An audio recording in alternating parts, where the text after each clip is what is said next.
Hello students, this is Raj Yadav and welcome to Chalak study YouTube channel.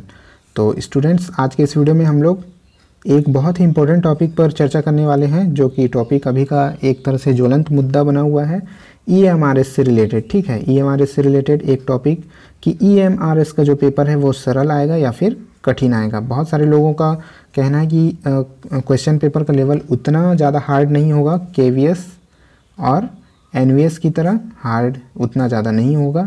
और कई लोगों का कहना है कि चूंकि ये एनटीए इसका एग्ज़ाम लेने वाला है तो क्वेश्चन पेपर का लेवल भी उसी तरह का होगा। तो इसमें कुछ पॉइंट्स के जरिए हम लोग समझेंगे कि आखिर ईएमआरएस का पेपर कैसे आ सकता है, और आप इस वीडियो से आप इतना समझने में सक्षम हो जाएंगे कि आपको किस लेवल की तैयारी करनी है। ठीक है, तो यहाँ पर हम लोग यही डिस्कस करने वाले हैं कि किस लेवल के प्रश्न आएंगे, सरल आएंगे या फिर कठिन आएंगे। तो चलिए वीडियो को आज का स्टार्ट कर लेते हैं। लेकिन उससे पहले अगर अभी तक आपने इस चैनल को सब्सक्राइब नहीं किया है तो सबसे पहले इस चैनल को सब्सक्राइब जरूर कर लें। साथ ही वीडियो अगर पसंद आता है तो लाइक और शेयर जरूर कर लें। इस चैनल पर आपको आपकी तैयारी से रिलेटेड, ईएमआरएस की तैयारी से रिलेटेड बहुत सारे वीडियोज़ और साथ ही पेडागोजी के जो बहुत महत्वपूर्ण वीडियोज़ हैं वो उसके प्लेलिस्ट तैयार हो चुके हैं। आप वीडियो के प्लेलिस्ट में जाकर पेडागोजी का सेक्शन देख सकते हैं। आइए स्टार्ट करते हैं। तो इसको हम लोग कुछ पॉइंट्स के जरिए समझेंगे। ठीक है, तो सबसे पहला आज का हमारा पॉइंट है, ये जो परीक्षा है एनटीए ले रहा है। तो सबको ये पता होगा एनटीए क्या है। एनटीए चूँकि एग्ज़ाम ले रहा है, नेशनल टेस्टिंग एजेंसी। ये एनटीए एक काफ़ी बड़ी एजेंसी है, चूँकि नेशनल एजेंसी है, और जो भी नेशनल लेवल पर जो भी बड़े बड़े एग्ज़ाम्स होते हैं उसकी जिम्मेदारी, परीक्षा लेने की जिम्मेदारी जो है एनटीए को दी जाती है। तो एनटीए एक बड़ी एजेंसी है, तो आप समझ सकते हैं कि उसके प्रश्नों का लेवल कैसा होता होगा। ठीक है, चूँकि ये पूरी तरह से एक नेशनल एजेंसी है, एक बड़ी एजेंसी है, तो आप अंदाज़ा लगा सकते हैं कि एनटीए अगर एग्ज़ाम ले रही है तो बहुत से जो है बहुत सरल प्रश्न तो बिल्कुल भी नहीं आएगा, इतना मान के चलिए। कि जैसे लोगों का कहना है कि ये एग्ज़ाम एक तरह से जो स्कूल्स हैं वो स्टेट वाइज हैं। ठीक है, तो इस भ्रम में मत रहिएगा कि क्वेश्चन पेपर काफ़ी सरल आएंगे। तो चूंकि मैं ये आपको कह नहीं रहा हूँ, आप इस वीडियो को देख करके अपनी राय खुद ही बनाने में सक्षम हो जाएंगे। तो ये आप समझ सकते हैं, एग्ज़ाम एनटीए ले रहा है तो क्वेश्चन पेपर उतने भी आसान नहीं होंगे। अगले टॉपिक में हम देखते हैं नेक्स्ट बिंदु क्या है, नेक्स्ट पॉइंट क्या है कि केवीएस एनवीएस के स्तर का नहीं है ईएमआरएस। ऐसा कहना है काफ़ी लोगों का। ठीक है, ये मेरा कहना बिल्कुल नहीं है, मैं आपको साफ साफ बता दूं। तो काफ़ी लोगों का ये कहना है कि ईएमआरएस जो है केवीएस एनवीएस के स्तर का नहीं है। तो बिल्कुल सही बात है, मानना मेरा भी यही है कि केवीएस और एनवीएस के स्तर के फ़िलहाल नहीं है ईएमआरएस। ठीक है, तो जितने भी वहाँ जैसे स्टूडेंट पढ़ते हैं केवीएस में, एनवीएस में, उनका वो काफ़ी ज़्यादा टैलेंटेड होते हैं, क्योंकि उसमें काफ़ी ज़्यादा ध्यान दिया जाता है बच्चों पर। और एनवीएस में चूँकि एक इंट्रेंस एग्ज़ाम के जरिए बच्चों का एडमिशन लिया जाता है, 5th क्लास के बच्चों का इंट्रेंस लिया जाता है और उसके बाद 6 में उनका एडमिशन होता है। तो पहले से ही टैलेंटेड बच्चे छांट कर ही एडमिशन लिए जाते हैं, आप जान सकते हैं। और केवीएस में तो क्लास 1 से ही चूँकि पढ़ाया जाता है, तो वहाँ पर के बच्चे टैलेंटेड होते ही हैं। ईएमआरएस में क्या होता है, ईएमआरएस जो है एक स्टेट और सेंट्रल गवर्नमेंट दोनों के सहयोग से चलता है। और वहाँ जो ज़्यादातर जो है आदिवासी बच्चों को, जो पिछड़े क्षेत्र के जो बच्चे हैं, ठीक है, जो बहुत ज़्यादा अभाव में जी रहे हैं, उनको मतलब ला करके वहाँ ईएमआरएस में पढ़ाने का काम किया जा रहा है, उनको भी मुख्य धारा में लाने का काम किया जा रहा है। तो फिलहाल जो है ईएमआरएस के जो बच्चे हैं उस हद तक जो है केवीएस एनवीएस के बच्चों को टक्कर तो नहीं दे पाएंगे। लेकिन इसका मतलब ये बिल्कुल नहीं है कि एग्ज़ाम्स जो हैं बहुत लो लेवल के होने वाले हैं, क्योंकि भाई गवर्नमेंट का ये सोच है कि इनको भी इस लेवल तक लाना। ठीक है, केवीएस एनवीएस के बच्चों के लेवल में लाना है। ठीक है, ईएमआरएस के बच्चों को। तो टीचर कैसे चुनेंगे, वो आप खुद समझदार हैं, टीचर कैसे चुनेंगे। लो ग्रेड के टीचर तो उनको नहीं चाहिए होंगे, उनको बिल्कुल केवीएस और एनवीएस ग्रेड के टीचर चाहिए होंगे। ठीक है, केवीएस और एनवीएस के टीचर जितने टैलेंटेड होते हैं उतने ही टैलेंटेड टीचर उनको चाहिए, तभी तो ईएमआरएस के बच्चों को वो केवीएस एनवीएस के लेवल तक ले जा पाएंगे। तो टीचर का सिलेक्शन तो बिल्कुल ऐसे ही होने वाला है जैसे कि केवीएस और एनवीएस में होता है। तो इस पर बिल्कुल आप नेगलेक्ट नहीं कर सकते इस बात को कि एग्ज़ाम जो है बहुत सरल आने वाले हैं। ठीक है, देखते हैं नेक्स्ट पॉइंट क्या है। नेक्स्ट पॉइंट जिसके बारे में हम जानते हैं। सबसे पहले नेक्स्ट थर्ड पॉइंट देख लेते हैं। EMRS की परीक्षा पहली बार हो रही है। जी हाँ, इस बात को भी नज़रअंदाज नहीं किया जा सकता कि EMRS की जो एग्ज़ाम्स हैं वो पहली बार हो रही हैं, फर्स्ट टाइम हो रही है। ठीक है, इसका कोई भी जैसे कि प्रीवियस ईयर पेपर अवेलेबल नहीं है। आपको पता होगा कि ये एग्ज़ाम EMRS का एग्ज़ाम पहली बार इतने बड़े स्तर पर हो रहा है, वरना इससे पहले जो है वहाँ के लोकल बॉडीज़ के द्वारा ही इसका एडमिशन एडहॉक टीचर के रूप में किया जाता था, जो अतिथि शिक्षक हैं उस तरह से किया जाता था। लेकिन पहली बार ये रेगुलर भर्ती हो रही है।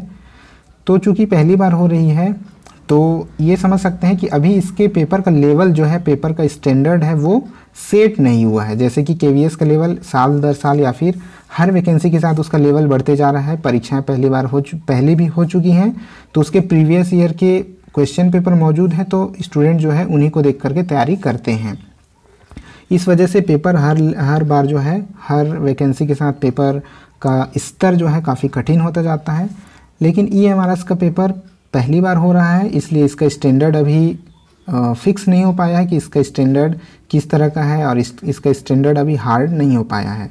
तो ये भी समझ सकते हैं, ये भी मान करके आप चल सकते हैं कि जितना कठिन जो है KVS और NVS का पेपर आता है, ठीक है, उतना कठिन जो है EMRS का पेपर नहीं आने वाला है, क्योंकि ये पहला एग्ज़ाम है। ठीक है, इसके बाद जैसे अगर और भी आगे भविष्य में इसका एग्ज़ाम होते रहेगा तो इसका भी स्टैंडर्ड, क्वेश्चन पूछने का स्टैंडर्ड कठिन ज़रूर हो जाएगा, लेकिन फ़िलहाल उतना कठिन नहीं आने वाला है। तो इसी बात से काफ़ी कंफ्यूज हैं स्टूडेंट जो हैं कि तैयारी कैसे की जाए। ठीक है, क्वेश्चन पेपर जो है सरल आएगा या फिर कठिन आएगा। नेक्स्ट देखते हैं कि पॉइंट नंबर 4 में क्या कहा गया है कि मेरिट लिस्ट जो है स्टेट लेवल पर बनेगी। हाँ, ये बात सही है। ऑफिशियल नोटिफिकेशन में इस बात की चर्चा की गई है कि लास्ट जो मेरिट लिस्ट है तो वो अलग अलग क्राइटेरिया में बनेगी। जब NTA मेरिट लिस्ट बनाएगा अलग अलग क्राइटेरिया में बनेगी। एक तो ओवरऑल जो इंडिया बेस पे, मतलब पूरे सेंट्रल लेवल पे बनेगी, और एक लिस्ट जो है वो स्टेट लेवल पर बनेगी। पहला सेंट्रल लेवल, दूसरा स्टेट लेवल पर भी बनेगी, और फिर कैटेगरी वाइज भी बनेगी। 3 स्तरों में मेरे ख्याल से इसका जो है मेरिट लिस्ट बनाया जाना है। तो और ये सिलेक्शन एक तरह से स्टेट लेवल पर भी होने वाली है। तो आप ये भी मान करके चल सकते हैं कि स्टेट लेवल पर शिक्षकों की भर्ती की जैसे एग्ज़ाम्स लिए जाते हैं, ठीक उसी तरह से ये एग्ज़ाम्स होने वाले हैं।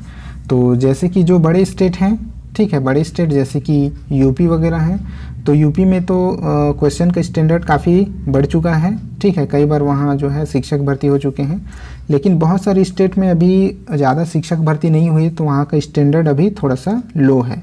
जो बड़े बड़े राज्य हैं वहाँ के स्टैंडर्ड हाई हैं, तो कुछ मिला जुला असर देखने को मिलेगा आपको, कुछ मिला जुला स्तर देखने को मिलेगा आपके क्वेश्चन पेपर का, क्योंकि मेरिट लिस्ट स्टेट लेवल पर भी बनने वाली है। तो जैसा स्टेट का स्टैंडर्ड होगा वैसे आपको देखने को मिलेंगे। जैसे कि कोई छोटा राज्य है वहाँ के लिए स्टैंडर्ड हाई हो सकता है, और वही स्टैंडर्ड जो बड़े राज्य हैं जहाँ लगातार शिक्षक भर्ती होती रहती है वहाँ के लिए वो स्टैंडर्ड सामान्य हो सकती है या फिर लो भी हो सकती है, क्योंकि पूरा पेपर जो है NTA एक साथ लेने वाला है। ठीक है, आगे देखते हैं। आगे जो है इतने बिंदुओं पर हम लोगों ने समझा कि एग्ज़ाम्स किस तरह से हो सकते हैं। तो यहाँ पर कुछ निष्कर्ष आप निकाल सकते हैं। जैसे कि सबसे पहला पॉइंट जो है कि बेसिक लेवल से पढ़ाई स्टार्ट करें। तो आपको क्या करना है, बिल्कुल पेपर कैसे आएगा ये नहीं सोचना है, आप अपने पढ़ाई को बिल्कुल बेसिक लेवल से स्टार्ट करें। ठीक है, बेसिक लेवल से स्टार्ट करने से क्या होगा कि कम से कम आप ऐसा ना हो कि आप कठिन स्तर का पढ़ाई करते रह जाएं और क्वेश्चन पेपर में बेसिक लेवल के क्वेश्चन आ जाएं, तो आप अपने आप को बिल्कुल ठगा हुआ महसूस करेंगे। ठीक है, इस वजह से आप जो अपनी तैयारी है बेसिक लेवल से स्टार्ट करें, क्योंकि अगर बेसिक लेवल से करने से क्या फ़ायदा होगा। बाय द वे, अगर आपका EMRS में मान लीजिए जॉब नहीं लगता है, ठीक है, तो जॉब नहीं लगने की स्थिति में भी आप फ़ायदे में ही रहेंगे। आपकी तैयारी बेसिक लेवल की तैयारी बहुत अच्छे से हो जाएगी। तो आपके स्टेट की जब भी वैकेंसी आएगी या फिर KVS की वैकेंसी आएगी तो आप अपनी तैयारी को आगे बढ़ा सकते हैं, चूँकि आप बेसिक लेवल तैयार कर चुके होंगे। लेकिन वहीं अगर आप पहले से ही हाई लेवल की तैयारी करेंगे और बेसिक को ध्यान नहीं देंगे, क्योंकि हमें क्वेश्चन पेपर की तैयारी करनी है, तो बेसिक को ध्यान नहीं देने की वजह से आप कहीं के नहीं रहेंगे। सेकेंड जो है, बेसिक से हार्ड लेवल पर जाएं। सबसे पहले अपना बेसिक क्लियर करें। बेसिक मैंने बताया हुआ था आपको कि आपको क्या करना है, आपको सबसे पहले 6 to 8 पढ़ लेना है अच्छे से, चाहे आप जिस भी सब्जेक्ट के हों। आपको 6 to 8 6th 7th और 8th के अच्छे से बेसिक आपको तैयार कर लेना है, ठीक है। इससे फ़ायदा ये होगा कि आप बेसिक तैयार करने से हर एक एग्ज़ाम की तैयारी अच्छे से कर पाएंगे। इस वजह से आपको बेसिक से स्टार्ट करना है। उसके बाद जब आपकी 6th 8th अच्छे से हो जाती है, उसके बाद आप 9 10th की ओर जा सकते हैं अगर आप TGT के हैं, ठीक है, TGT के हैं। और अगर आप PGT के हैं तो 11 12 तक आप बहुत अच्छे से आपको तैयारी करनी है। एक बात और ध्यान देना है कि आपका जो सिलेबस यहाँ तक 10th का बताया गया है, तो आप 10th तक बहुत अच्छे से पढ़िएगा। अगर समय बचे तभी आप 11 12th में जाइए। समय अगर आपके पास नहीं है तो 9 10th ही अच्छे से करके जाइएगा।